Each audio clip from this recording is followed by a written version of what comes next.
పాపే మా జీవన జ్యోతి ప్రోమోలో ఈరోజు ఏం జరిగిందో చూద్దాం.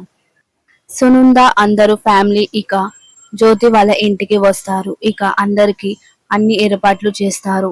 ఇక ఆనంది అందరికి సర్వ్ చేస్తూ ఇక టిఫిన్లు అవి ఇస్తూ ఉంటుంది.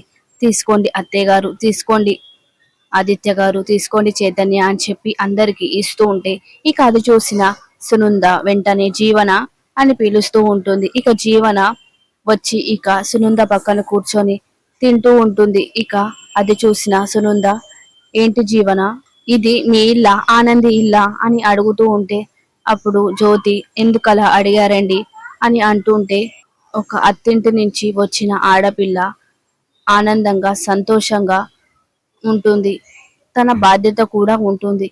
అలాంటి బాధ్యత ఆనందిలో ఉంది కానీ నాకు ఈ జీవనలో కనిపించడం లేదు అనేసరికి ఇక ఆనంది జీవన ఇద్దరు అలానే చూస్తూ ఉంటారు. ఒక అత్తారింటి కోడలు పుట్టింటికి వచ్చినప్పుడు ఎంత బాధ్యతగా ఉంటుందో అంతే బాధ్యత ఆనందిలో కనిపిస్తుంది తప్ప నాకు ఈ జీవనంలో ఏ మాత్రం కనిపించడం లేదు అని అనేసరికి ఇక జ్యోతి అలానే చూస్తూ ఉంటుంది.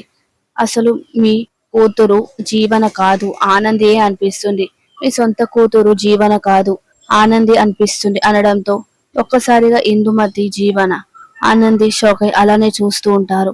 ఇక ఆదిత్య కూడా అలానే షాక్ అయి చూస్తూ ఉంటాడు. మరేం జరగబోతుందో నెక్స్ట్ ఎపిసోడ్ లో చూద్దాం. నచ్చితే లైక్ చేసి సబ్స్క్రైబ్ చేసుకోండి.